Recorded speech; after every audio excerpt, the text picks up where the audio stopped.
Hi guys, welcome to revision time. आज मैं ला रही हूँ आप सभी के लिए आरआरबी जेईई एग्ज़ाम 2024 के 17 दिसंबर को पूछे गए फर्स्ट शिफ्ट के क्वेश्चन के एनालिसिस वीडियो। जीके और जीएस के सारे क्वेश्चन हैं। तो चलिए स्टार्ट करते हैं आज की इन्फॉर्मेटिव वीडियो। मगर वीडियो को स्टार्ट करने से पहले अगर आप चैनल पर पहली बार आए तो चैनल को ज़रूर सब्सक्राइब कर लें और साथ ही इस वीडियो को लाइक भी ज़रूर कर दें। तो चलिए देखते हैं 17 दिसंबर को फर्स्ट शिफ्ट में कौन कौन से क्वेश्चन पूछे गए थे और उनका सही आंसर क्या है। अगर आपको कुछ और भी क्वेश्चन पता हो तो आप मुझे कमेंट बॉक्स में बता सकते हैं। तो चलिए स्टार्ट करते हैं आज की वीडियो। क्वेश्चन नंबर 1, इनमें से कौन सी नदी अल्पकालिक नदी है। इसका आंसर है लूनी नदी। अल्पकालिक नदी वह नदी है जो केवल बारिश या बर्फ पिघलने के समय बहती है, बाकी समय यह सूखी रहती है। राजस्थान की लूनी नदी एक अल्पकालिक नदी का उदाहरण है। अल्पकालिक नदियों में 26 से 75% समय प्रवाह नहीं होता। भारी बारिश के कारण थोड़े समय के लिए ये नदियाँ बनती है और अंतर्देशीय पलायन करती है। लूनी नदी का उद्गम राजस्थान के अजमेर जिले के नाग पहाड़ या नागा पहाड़ियों से होता है। यह अरावली पर्वतमाला की पुष्कर घाटी से निकलती है। यह गुजरात के कच्छ के रण की दलदली भूमि में समाप्त होती है। लूनी नदी को पहले सागरमती के नाम से जाना जाता था।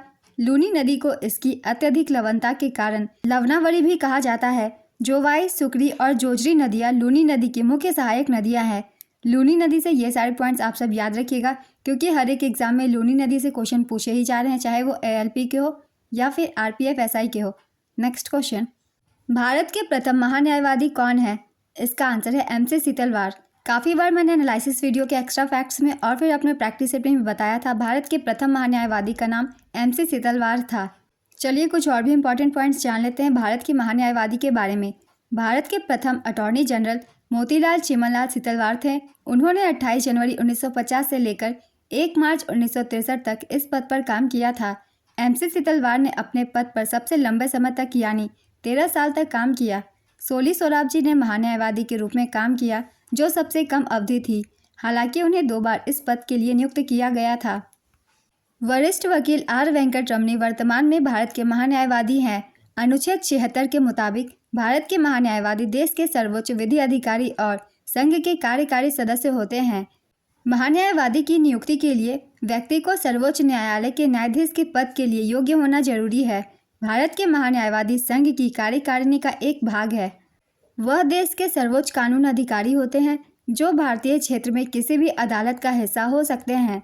भारत के महान्यायवादी को संविधान की धारा 76(1) के तहत राष्ट्रपति द्वारा नियुक्त किया जाता है। नेक्स्ट क्वेश्चन, मोटोजीपी के ब्रांड एम्बेसडर कौन है। इसका आंसर है शिखर धवन। शिखर धवन मोटोजीपी की भावना को दर्शाने वाले फेस कर रेस कर अभियान का नेतृत्व करेंगे। भारत में मोटोजीपी दौड़ का पहला संस्करण ग्रेटर नोएडा के बुद्ध इंटरनेशनल सर्किट में आयोजित किया गया था। साल 2024 में मोटोजीपी इंडिया दौड़ का आयोजन मार्च में बीआईसी में हुआ। नेक्स्ट क्वेश्चन, 18वीं लोकसभा के विपक्ष के नेता कौन है। इसका आंसर है राहुल गांधी। विपक्ष का नेता लोकसभा में सबसे बड़े राजनीतिक दल का संसदीय अध्यक्ष होता है, जो सरकार में नहीं होता, बशर्ते कि उक्त राजनीतिक दल के पास लोकसभा में कम से कम 10% सीटें हो। इस पद पर 9 जून 2024 से राहुल गांधी विपक्ष के नेता हैं, जो भारतीय राष्ट्रीय कांग्रेस दल के हैं। इस पद पर पहली बार आसीन होने वाले राम सुभाग सेन 1969 से 70 तक थे। नेक्स्ट क्वेश्चन, कुव्वतुल इस्लाम मस्जिद कहाँ है। इसका आंसर है नई दिल्ली। कुतुबुद्दीन ऐबक ने कुव्वतुल इस्लाम मस्जिद बनवाई थी। यह मस्जिद दिल्ली के कुतुब परिसर में है। कुतुबुद्दीन ऐबक मामलुक वंश के संस्थापक थे। उन्होंने भारत के इतिहास में पहली बार सुल्तान की उपाधि धारण की। उन्होंने इस मस्जिद का निर्माण 1193 ईस्वी में करवाया था। उन्होंने ख्वाजा कुतुबुद्दीन बख्तियार काकी की याद में कुतुब मीनार का निर्माण शुरू करवाया, लेकिन केवल पहली मंजिल ही पूरी कर सके। ऐबक को दिल्ली में कुतुब मीनार और अजमेर में 2.5 दिन का झोपड़ा बनाने के लिए जाना जाता है। ऐबक को उनकी उदारता के लिए लाख बख्श या लाखों के दाता के रूप में भी जाना जाता है। कुव्वतुल इस्लाम मस्जिद अपने विजय स्तंभ के लिए जाना जाता है, जो भारत की मुस्लिम विजय का जश्न मनाता है।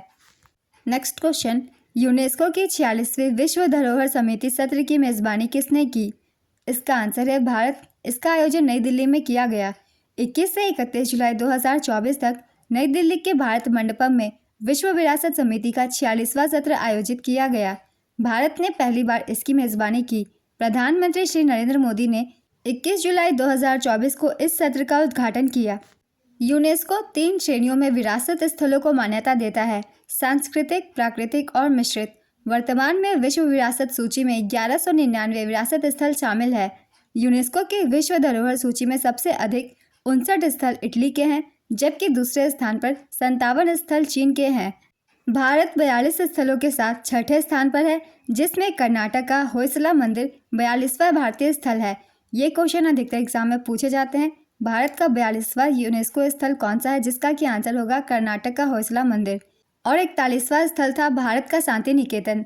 पहले स्थलों में अजंता गुफा, एलोरा गुफा, आगरा में ताजमहल और उत्तर प्रदेश में आगरा किला शामिल थे। इन सभी स्थलों को 1983 में शामिल किया गया था। नेक्स्ट क्वेश्चन, साल 1927 में हुए महार सत्याग्रह का नेतृत्व किसने किया था? इसका आंसर है डॉक्टर भीमराव अंबेडकर। महार सत्याग्रह 20 मार्च 1927 को डॉक्टर भीमराव अंबेडकर के नेतृत्व में हुआ था। वह सत्याग्रह महाराष्ट्र के रायगढ़ जिले के महार में हुआ था। इस सत्याग्रह का मकसद अछूतों को महार के सार्वजनिक चौधार तालाब में पानी पीने और इस्तेमाल करने का अधिकार दिलाना था। इस सत्याग्रह के बाद 20 मार्च को सामाजिक अधिकारिता दिवस के रूप में मनाया जाता है। नेक्स्ट क्वेश्चन, भारतीय संविधान का अनुच्छेद 20 किससे संबंधित है? इसका आंसर है अपराधों के लिए सजा के संबंध में संरक्षण से। भारतीय संविधान के अनुच्छेद 359 के तहत जब सरकार आपातकाल की घोषणा करती है तो मौलिक अधिकारों का प्रवर्तन अनुच्छेद 20 और अनुच्छेद 21 को छोड़कर बाकी सभी निलंबित हो जाते हैं। अनुच्छेद 20 अपराधों के लिए सजा के संबंध में संरक्षण से है। अनुच्छेद 21 जीवन की सुरक्षा और व्यक्तिगत स्वतंत्रता से है। 16 दिसंबर के एग्जाम में अनुच्छेद 21 पूछा गया था, जिसमें मैंने एक्स्ट्रा फैक्ट्स में बताया था अनुच्छेद 20 के बारे में भी। नेक्स्ट क्वेश्चन, दक्षिणेश्वर काली मंदिर कहाँ स्थित है? इसका आंसर है कलकत्ता में। नेक्स्ट क्वेश्चन, किसी पदार्थ की प्रतिरोधकता किन कारकों पर निर्भर करती है? इसका आंसर है पदार्थ की प्रकृति और पदार्थ के तापमान पर। नेक्स्ट क्वेश्चन, राष्ट्रपति बनने के लिए क्या क्या योग्यता होनी चाहिए? राष्ट्रपति बनने के लिए जो भी योग्यताएं चाहिए मैं सभी को लिख देती हूँ। इनमें से कोई भी एक हो, आप उसे ऑप्शन में टिक कर सकते हैं। तो इसका आंसर होगा राष्ट्रपति को भारत का नागरिक होना चाहिए, उनकी आयु 35 वर्ष से कम नहीं होनी चाहिए और वह लोकसभा के सदस्य के रूप में चुने जाने के योग्य होने चाहिए। उनके कार्य की अवधि 5 वर्ष की होती है और वह पुनर्निर्वाचन के पात्र होते हैं। उन्हें पद से हटाने की प्रक्रिया संविधान की धारा 61 में निर्धारित प्रक्रिया के अनुसार होती है। नेक्स्ट क्वेश्चन, एक सोलेनाइड की संरचना क्या है? इसका आंसर है सोलेनाइड एक तार का कुंडल है जो अनेक लूपों से बना होता है। सोलेनाइड एक प्रकार का विद्युत चुंबक है जो तार के एक कुंडल द्वारा निर्मित होता है, जिसकी लंबाई उसके व्यास से काफ़ी अधिक होती है, जो एक नियंत्रित चुंबकीय क्षेत्र उत्पन्न करता है। नेक्स्ट क्वेश्चन, वॉशिंग सोडा का उपयोग किस विनिर्माण उद्योग में किया जाता है? मैं इन सभी उद्योग के नाम लिख देती हूँ। इनमें से जो भी एक ऑप्शन में आप उसे टिक कर सकते हैं। इसका आंसर है कागज उद्योग, कपड़ा उद्योग, साबुन उद्योग, डिटर्जेंट उद्योग और कांच उद्योग। नेक्स्ट क्वेश्चन, भारत के राष्ट्रपति के पद के लिए चयन के लिए पात्रता के संबंध में निम्नलिखित में से कौन सा कथन असत्य है? इसका आंसर होगा उसे स्नातक होना चाहिए। तो ये योग्यता आवश्यक नहीं होती है राष्ट्रपति के चुनाव के लिए। इससे पहले भी मैंने बता दिया है सभी योग्यताएं। तो आज के फर्स्ट शिफ्ट के क्वेश्चंस की एनालिसिस वीडियो कंप्लीट होती है।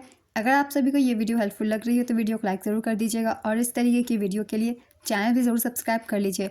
फिर मिलते हैं अगले वीडियो के साथ। आप सभी को आने वाले एग्जाम्स के लिए ऑल द बेस्ट।